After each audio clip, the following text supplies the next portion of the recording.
Hi, this is Nick Lalonde, your host of What's Next, making your third act your best act. Today you're going to hear from Brad Haag. 2 years ago, Brad Haag was faced with an early retirement option as a corporate executive. Some of his friends took the retirement package and sailed off into the sunset for a traditional retirement. Brad, on the other hand, made the choice to open up his own business. Brad said that his time as an executive was fun. He worked for a great employer that prioritized work, life, and balance. He thinks fondly about what his retirement years will look like 10 plus years from now, but always thinks he's going to be doing something. His dad, for instance, is 81 years old and still sells real estate. Be sure to listen in when I ask Brad what it would take to make his retirement years, or what we call his third act, the best act of life yet. I hope that you'll enjoy my conversation with Brad as much as I did.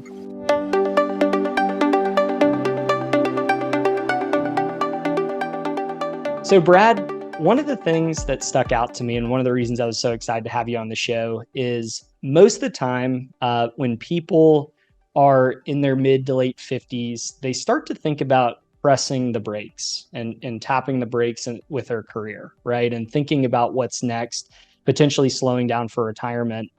What was so interesting, though, is you were an executive for a pretty large corporation, right? And you made the decision to take the retirement package, but you created a company shortly thereafter. Can you explain why you did that and maybe what some of your peers did in the same position?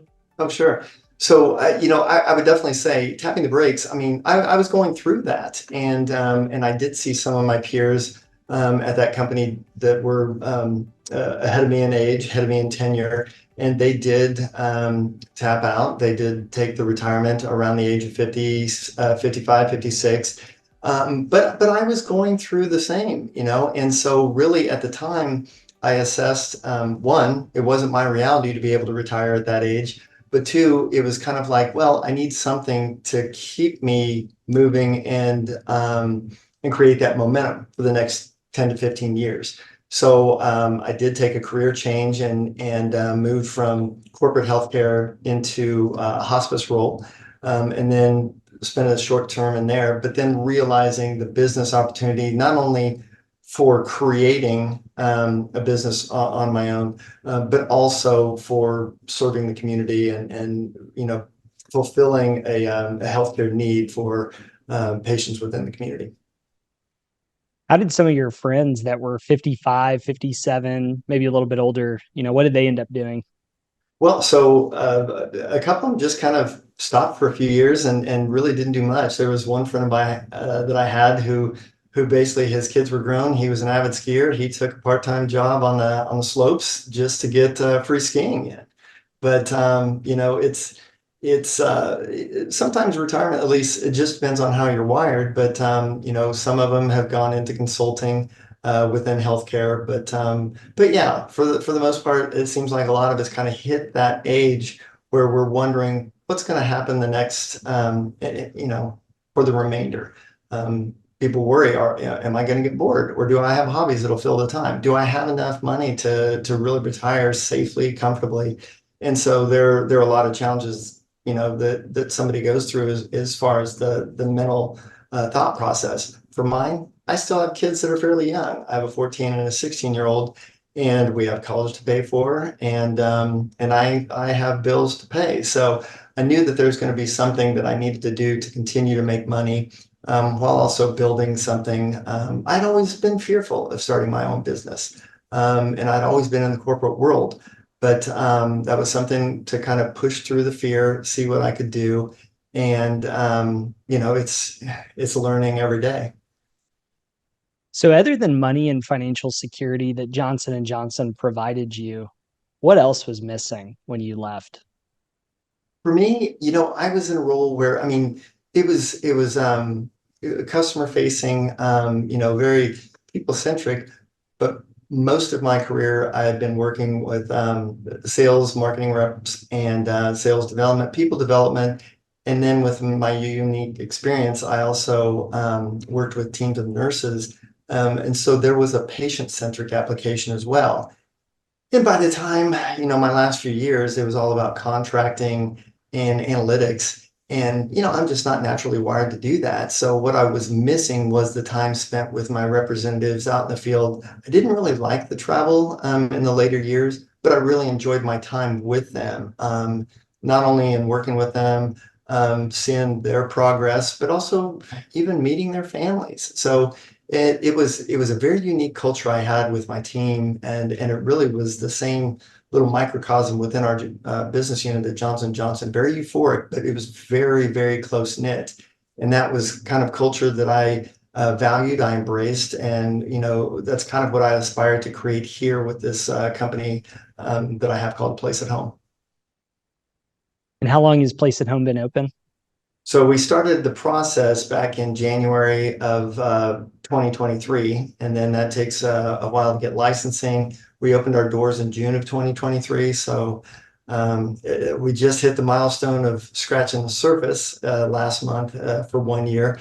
But as far as like being open, we still have a few more months to go to hit that 1 year anniversary.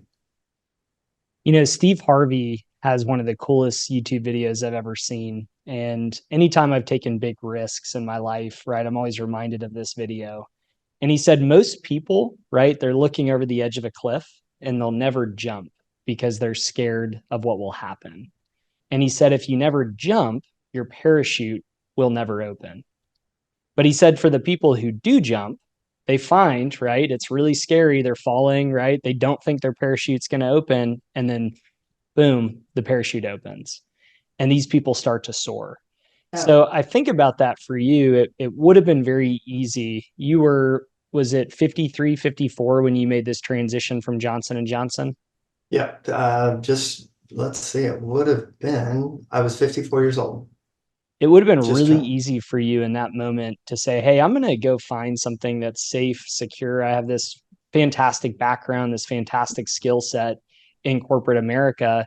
But instead you said, hey, I'm going to go try to build a business, right? And put in my hard earned work and see what happens with that. So I just have so much respect for you in that regard. Let me ask you this though. Let's crystal ball for a minute. You said that you have a 16-year-old and you have a 14-year-old. So let's fast forward. Let's assume that they're out of college and financially, right? Unless you're paying for weddings and some of these other things, let's say you're off the hook. Are you still working? So I'd say 10 years from now, I would imagine I'm doing something, right? The goal would be in 10 years to have the position to be able to say, well, are we going to take this and build upon it, continue to build upon it? Hopefully, I feel like I've always succeeded in life by surrounding myself with people better than me, right? More capable in certain skill sets. And that's the way I found I'm most comfortable. So I knew that this would be tough getting out of the gates. It's all on me. I certainly know my skill set deficits and I know where my strengths are. So 10 years from now, I totally would think this company would be developed where other people besides me are really running things, and we'll see where the expansion effort can go. The kids would be at that age where if they determine that's something they would like to continue, hey, great, more power. Let's keep building, and I'll try and stay as involved as possible. If it's something where we say, yeah, nobody else is interested and I'm burnt out of it, maybe we can sell it. But the whole idea was to develop something that could be continuously growing in an effective way, right? Not just trying to grow for the heck of it, but to where we have some decisions to make, or at least I shouldn't say decisions, but choices. And if that's staying with family, if that's selling, or if that's taking something and spinning it into something bigger, not bigger, but like diversified. Why in 10 years would you still be doing something? Most people, when they think about retirement, and there's even a term called the golden years, right? Have you ever heard of the golden years? Oh, sure. Yeah. And I mean, I work in senior home, home care for seniors. We talk about golden years all the time.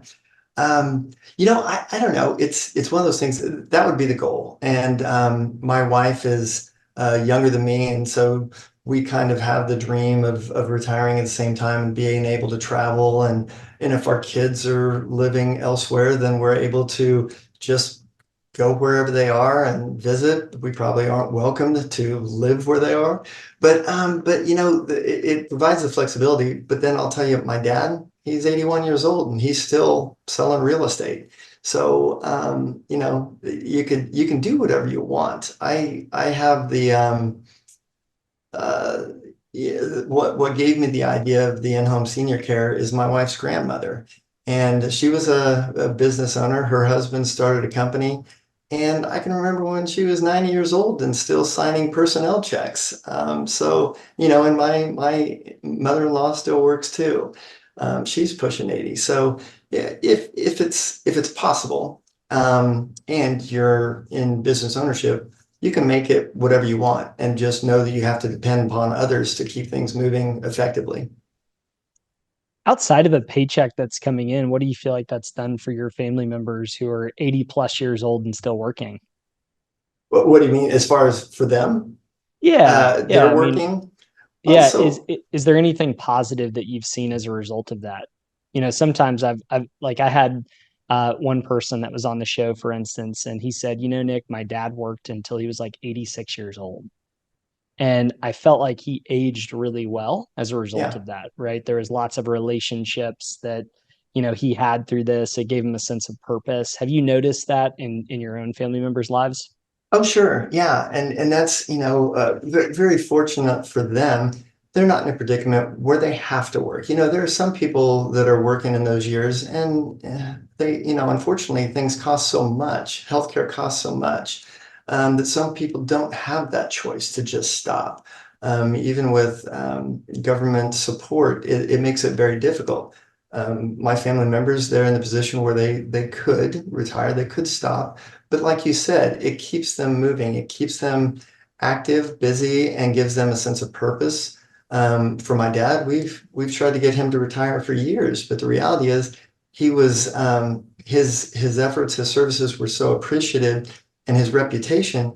He will never turn somebody down that calls him asking for help. So he doesn't solicit new business. He doesn't advertise. He just won't turn anybody down, and it keeps him going. And when we ask him if he would just want to just quit. He's like, well, then what would I do? I don't have the hobbies. And there was an old timer one time said to me, is like, if you want to keep living, you got to keep moving. And, there's a lot of truth to that, whether it's in the physical sense. That's what keeps you mobile, is by forcing yourself to move. If somebody's forcing themselves to work, hopefully they're not forcing it. Hopefully they enjoy it. And fortunately, my dad loves what he does. He always has. And for me, I wanted to find something that I love to do so that I would want to continue to wake up and do what I do, for the next 10, 15, who knows how many years.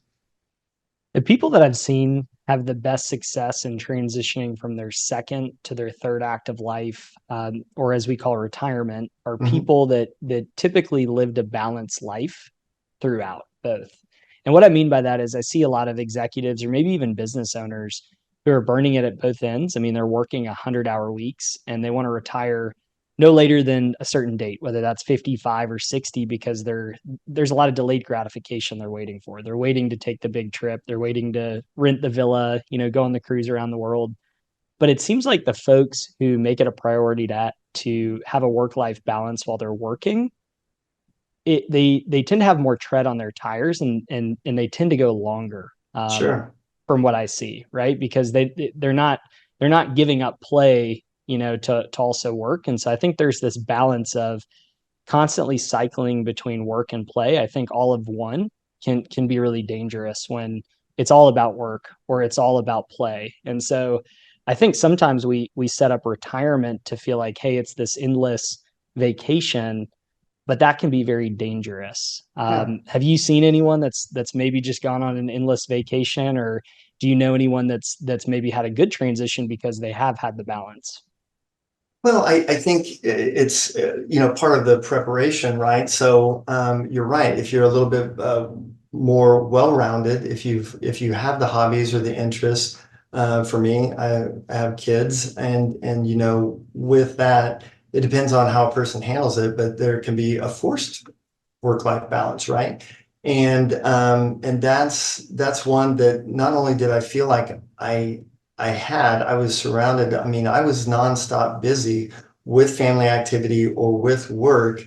But I think back, and if I didn't have myself immersed in that personal activity, the family, what happens if somebody is just working and then all of a sudden that stops, and maybe it's not your choice by retirement, but then maybe a layoff or something that can be devastating. And so, it's part of kind of rounding out your own personal development. If you're looking in retirement years, you're preparing for the financial security. And that was my dad's fear is, he doesn't have the hobbies. So this is what he loved, but he was always available for family activity, family life. And that's how he prioritizes his working agenda now is being with my mom and then going to all his grandkids' activities. And so, he's not retired, but he's in those years, and so he's making the most of it. And so, you can take a look at those folks for the ones that you're talking about working and don't have that work-life balance. Especially in healthcare, or what I'm constantly reminding the team that surrounds me is you have to take care of yourself if your intention is to serve others, because you can't serve others from an empty vessel. If you're not taking care of yourself, you're depleted and you're not doing yourself or anybody as much good as you can. So, same thing, preparing financially, also preparing yourself, staying healthy and doing the right things. I've seen people bored in retirement. I haven't seen anybody devastated yet. What does that look like when you say you've seen people bored? Again, just they have so much time, and they really don't have a plan for activities, or they're struggling to find that. They're developing that. But like I said, I haven't seen anybody that that hurdle became a roadblock and then they just crashed and burned. I haven't seen, none of my friends like that. I feel like most of the folks that I was surrounded by had very full lives. And so everybody's enjoying their retirement, whether they're still working part-time or, just like as they wish to do, or if they're just traveling and, staying connected with their family or seeing friends. I have one former colleague, he retired.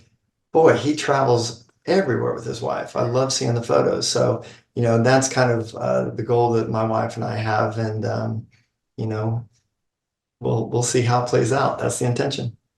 How fun. Now, is that 10 years from now? Is that 5 years from now? The 10 years, hey, if we can get this business up and running and I have great people to rely upon, I'll take it where I continue to work and continue to own. But yeah, I mean, I did this so I could develop more time available, certainly to my family while being at home instead of traveling all the time. But yeah, that's kind of the goal. Right now, that's not happening because I'm working, like you said, a lot more than I did in my corporate life. But that's the goal, to develop so that we have flexibility to do things like that, and not be tied to whether it's a corporate calendar or a kid's calendar. And we get these kids into college, we're going to have a lot of available time that we don't have right now. But do we have the available resources, and is the company up and running enough to where we can just do that on whim? We'll see. And I'm curious too, one of the things that high achievers, whether it's the C-suite folks or the business owners that I'm talking to, it sometimes seems like it's hard to figure out when is enough, right? The goalpost will often continue to move. So let's say you set a goal to sell your company for X, and then you say, well, we're at that valuation. I'm going to push it 5 years more down the road, or 10 more years down the road. So how will you know when enough is enough to where you could exit the company, or would you ever exit the company? Would you continue to stay in it? It kind of depends. I think part of that will be, how's my family feeling about it? How's my wife feeling? She's a part owner in the company, but she's not actively involved. She's also in the financial world, so she's going to have a better idea of where we stand financially. That was a nice part with Johnson and Johnson. It was a very terrific package, and with everything that was provided, and we're very conservative with our spend. So we could be comfortable. It's going to be the happiness factor and, measuring where we are in life, and not just the financial. At least that's my thought right now.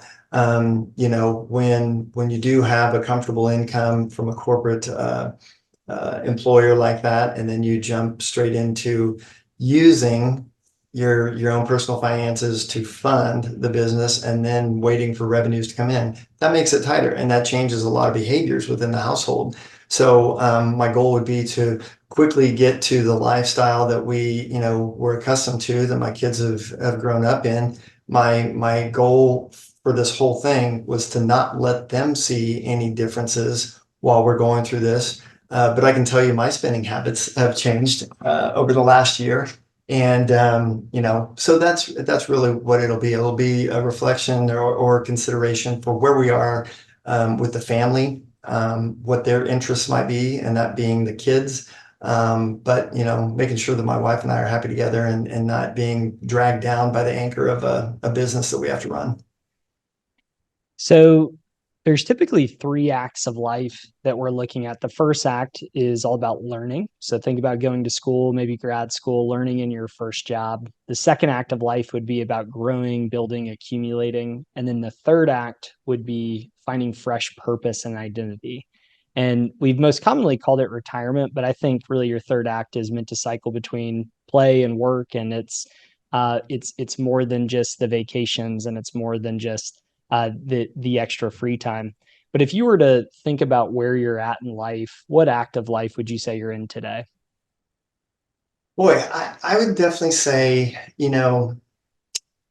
I would kind of look at it like probably towards the end of the second act, um, where I have accumulated. I'm using the experiences that I gained throughout those 30 plus years of real world experience.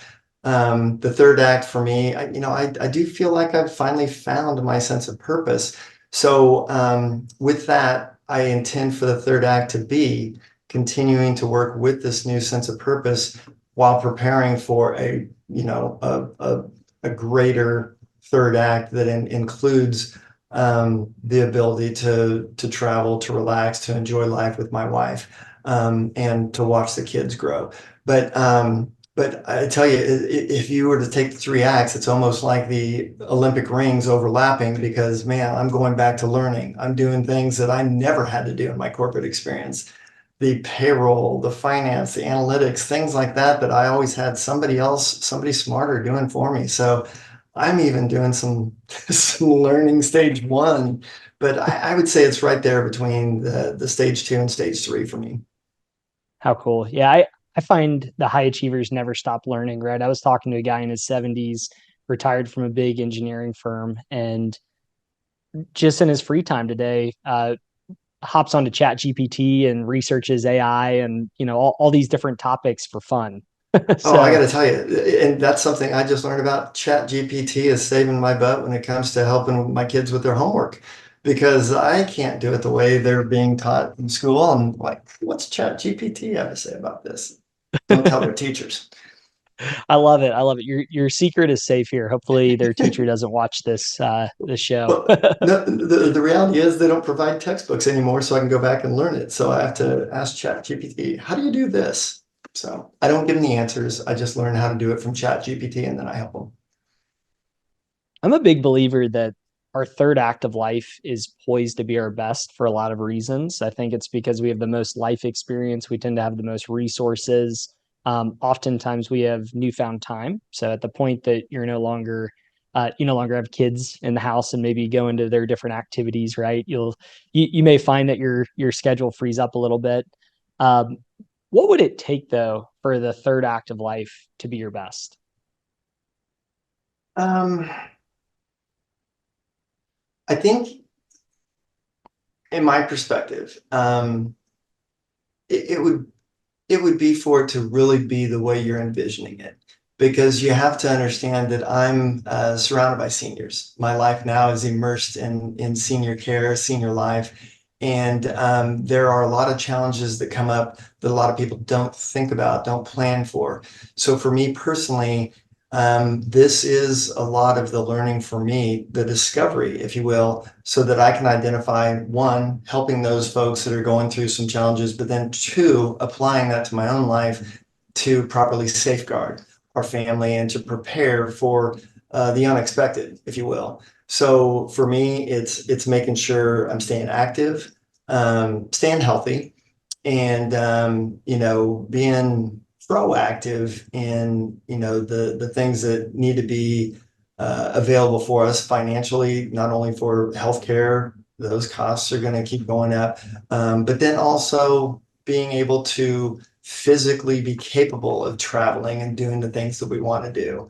How sad is it that somebody spends their entire working life trying to save up for a life like that, but then their body can't physically accommodate them when it's time for them to go see the world.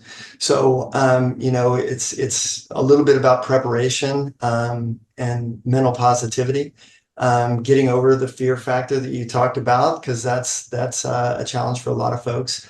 But yeah, just I think for me, it's mentally, physically, and financially continuing to stay uh, healthy, so that we can enjoy like you're envisioning in those golden years. Mm-hmm. Mm-hmm. It's funny, you said something about those people that just worked and worked and it was all about work. And you hear people say all the time, I wish I hadn't traveled so much when my kids were growing up, or I wish I hadn't worked so hard. You never hear somebody say, I wish I would have traveled, worked harder and missed more of my kids' activities, things like that. So I think we're so dead set on preparing for those golden years that we're not taking time to enjoy while we can physically, but making sure that you're still physically, mentally, and financially capable in those golden years. I think that's what's going to have to be what sets me up for that Yeah. euphoric experience. I think that's a great answer. I was talking to someone earlier this week, 64 years old, and similar to you, had a lot of success in his prior career, started a new career, and with a startup company, healthcare, doing really well in it. But 64 years old, and this guy sounds like he could work another 15 years potentially. I mean, just had so much tread left on his tires. And I said, that's a little odd, right? Because most 64-year-olds I talk to are winding down. And he said, Nick, I've done it all, right? We had the work life balance, and was able to travel and have been there for family. And so, I plan on continuing to prioritize those things, but having that balance over the next 10, 15 years and still working, if you will. So I think you're exactly right. When it comes to health, though, I'm curious, what are some of the things that you think can really assist people in aging well? But well, gosh, nobody wants to hear it, but the food we eat, things like that. I grew up junk food. My parents are Willie and Wilma Wonka. So I'm not the picture of nutrition, but there is some strong validation as to what you eat and how you feel, and how it impacts your body. But just staying physically active, and it's not meaning necessarily that you have to go to the gym, but just staying mobile, right? So I think a lot of that is the physicality. Um, Mentally, gosh, things are moving so fast. I mean, that can be overwhelming. It's a forced demand that we have to keep up with technology, but if you can figure out a way to keep yourself sane while understanding the advancements, that's going to be helpful.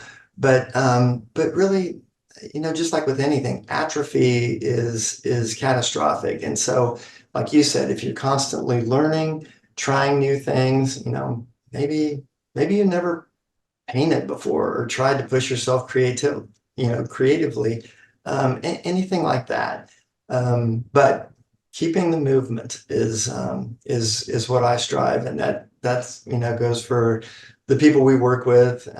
That's what rehabilitation is all about, physical rehabilitation. But yeah, keep your body moving, keep your mind moving, try new things. Um, we all have fear. Fear is going to get in the way so many times. How can you overcome that fear? And how can you not get caught up in the thought of, making everything catastrophized and deny you of some of the things that really could be, the opportunity for your most joy in life. I love what you said about movement. You can't see it, but I have a treadmill under my desk, a walking treadmill, and so I'll bust it out when I'm emailing or making phone calls, and it's awesome. I was going It's to a game say, changer. you're quite talented if you're there walking because it looks like you're totally still. Yeah, I'm totally still at the moment. That's for sure. Right, good. Well, Brad, this has been a lot of fun. I do have one last question for you before we wrap it up. So the last question is, knowing what you know now, is there anything that you would have done differently over the course of your career?